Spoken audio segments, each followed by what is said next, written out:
Everyone, Radhe Radhe, नमस्ते, प्रणाम। कैसे हो आप लोग? उम्मीद करती हूँ कि बहुत ही अच्छे होंगे, स्वस्थ होंगे, मस्त होंगे। Welcome back to my channel Ashi Rashi vlogs में हूँ रुचि।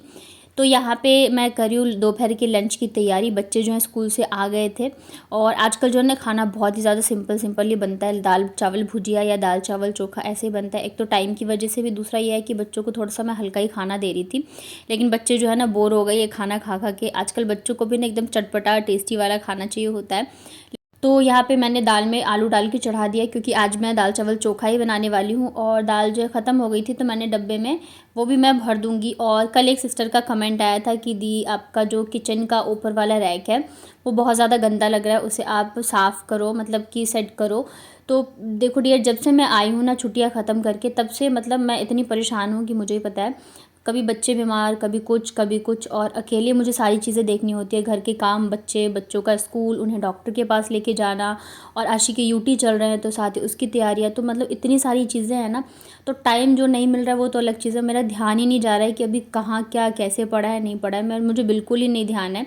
और हम जैसे सामान भी लेके आए थे ना ग्रोसरी का, तो वो भी मैंने डब्बों में नहीं भरा, वैसे ही रखा है। तो इस वजह से ये ऐसा लग रहा है और मुझे टाइम बिल्कुल ही नहीं मिल पा रहा है। आज भी मुझे लेके जाना है आशी को डॉक्टर के पास। एक्चुअली दिखाया था ना, तो डॉक्टर ने कहा था कि 3 दिन बाद एक बार दिखवा लेना, तो आज वही मुझे इसको लेके जाना था। और मैं सोच रही थी कि मतलब वैसे तो ये ठीक हो चुकी है, लेकिन मैंने सोचा एक बार मैं दिखा लूँ। और साथ ही आज मैं बाबू को भी दिखाऊंगी, क्योंकि मुझे लग रहा है इन लोगों का थोड़ा सा मतलब खाना वगैरह भी, भूख इतनी नहीं लग रही है इन लोगों को।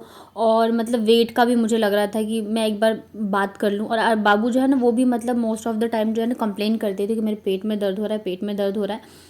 तो बच्चों के मामलों में बिल्कुल भी मैं रिस्क नहीं लेना चाह रही थी, तो फिर दोनों को ही जाके दिखाया। मतलब दोनों के साथ जाओ ना, बहुत ज़्यादा दिक्कतें होती है, पर ठीक है, धीरे धीरे करके जो है ना आदत हो ही जाती है। तो आशी को दिखाया तो डॉक्टर ने कहा ठीक है, जितनी मेडिसिन है वो दे के बंद कर दो, और उसको एक मतलब कि आयरन या किसी चीज़ का टॉनिक लिखा है, तो वो बोला है कि आप ये देना स्टार्ट करिए, 2 मंथ तक दीजिए। तो वो क्या होगा, उससे उसको भूख भी लगेगी और डाइजेस्ट भी अच्छे से होगा, और थोड़ा सा उसका वेट जो है वो भी सही हो जाएगा।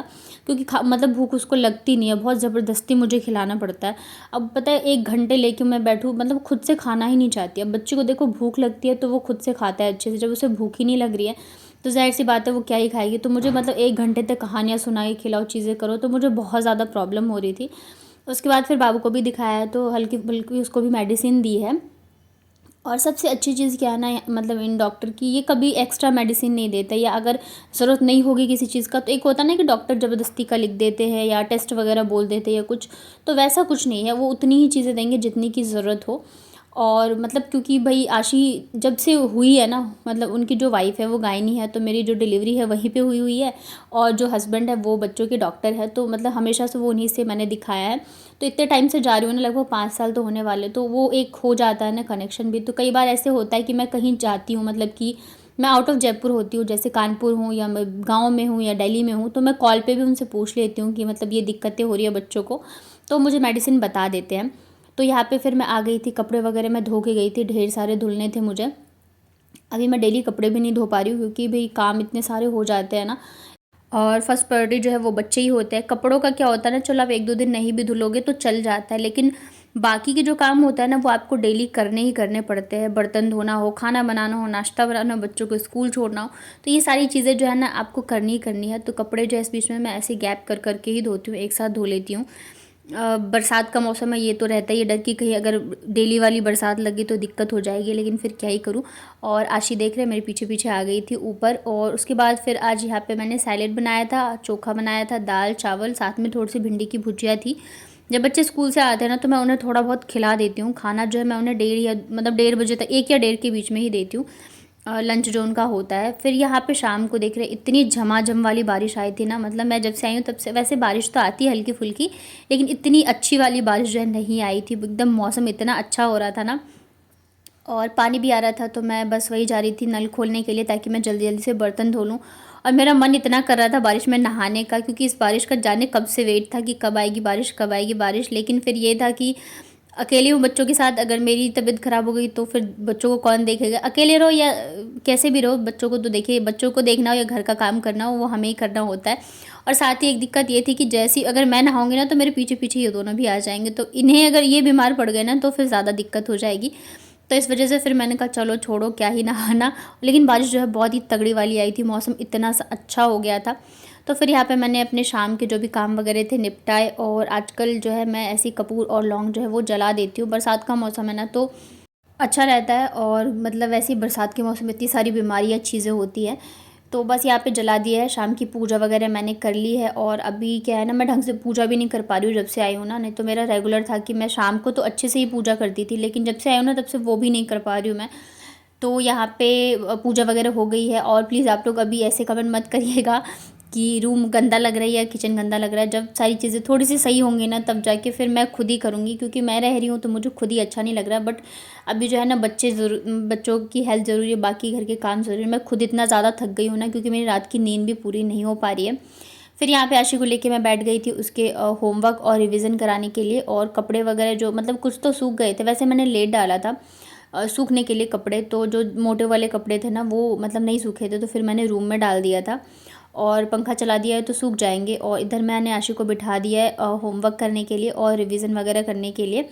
और बाबू जो है अपना खेलने में लगी रहती है, उसका मन करता है जब तो तभी वो करेगी, अदरवाइज़ नहीं करती है। और इसको लेके मुझे लगता है कि जब इसका मतलब इसकी पढ़ाई स्टार्ट होगी ना, तो मैं इसे कैसे पढ़ाऊँगी, क्योंकि ये अपने ही उसमें रहती है, मस्ती में रहती है। तो ठीक है, अभी देखते हैं। नहीं, आपकी आपकी अच्छी मम्मा थी, वो कहाँ चली गई? जयपुर। जयपुर चली गई? हाँ। अच्छा, क्या करती थी वो आपके लिए? आपके लिए अच्छा खाना बनाती थी? अच्छी मम्मा क्या क्या बनाती थी? आलू का पराठा। अच्छा, और नहीं, छोला दही। अच्छा, और आलू का। करो, क्या हुआ?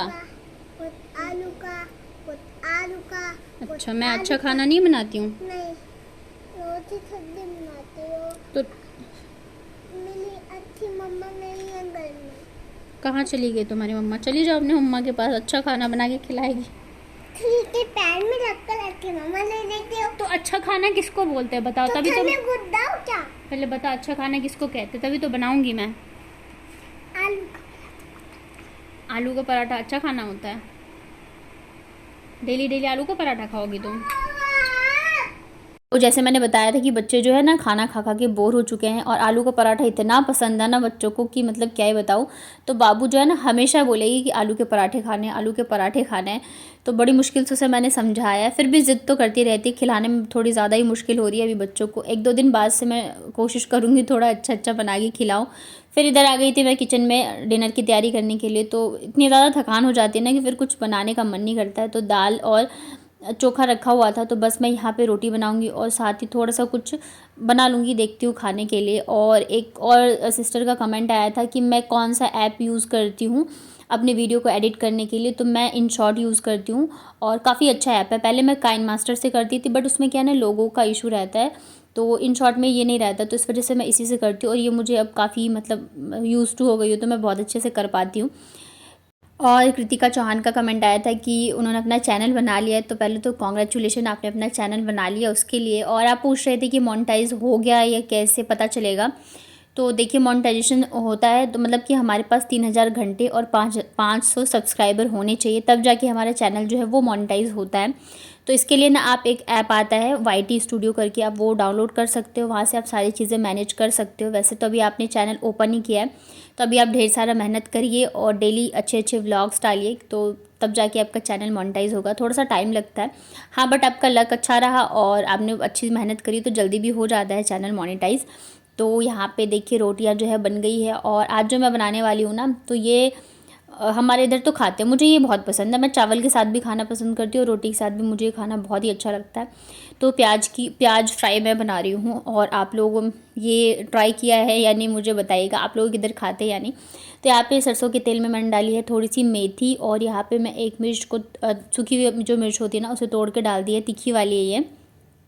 और प्याज जो है ना, मैंने यहाँ पे मोटा मोटा ही काटा था। और यहाँ पे प्याज डाल के थोड़ी सी हम इसमें डालेंगे नमक थोड़ा ज़्यादा डालेंगे और थोड़ा सा हल्दी डालेंगे। और इसके बाद ना हमें इसे मतलब कि तेज़ आंच पर ही फ्राई करना है, और तब तक हम इसे फ्राई करेंगे जब तक कि क्रिस्पी ना हो जाए। तेल थोड़ा सा ज़्यादा डालते हैं इसमें, और ये ना मुझे चावल के साथ भी खाने में बहुत ही अच्छा लगता है और रोटी के साथ भी। जब मतलब मेरा मन नहीं करता है रात के टाइम का, दिन में तो खैर नहीं चलता है, रात को अगर कभी मेरा मन नहीं करता ना कुछ बनाने का और बच्चों के लिए हो कुछ खाना, तो मैं ये बना लेती हूँ। मुझे ये बहुत ही अच्छा लगता है खाने में। तो ये देखिए यहाँ पे मेरे जो प्याज है अच्छे से हो चुके हैं फ्राई। तो बस यही मैं खाने वाली हूँ रोटी और चावल के साथ। मुझे ये बहुत ही ज़्यादा अच्छे लगते हैं। आप लोगों ने अगर ट्राई किए हो तो मुझे कमेंट में बताइएगा। तो फिर चलिए मिलती हूँ कल के व्लॉग में। तब तक अपना ध्यान रखिए, स्वस्थ रहिए और मस्त रहिए। वीडियो पसंद आया तो वीडियो को लाइक करिए, चैनल को सब्सक्राइब करिए, अपने फ्रेंड और फैमिली के साथ शेयर कर देना, और नोटिफिकेशन बेल को ऑन कर लेंगे तो सारी वीडियोज़ की नोटिफिकेशन आप तक पहुँच जाएंगे। चलिए मिलती हूँ फिर कल।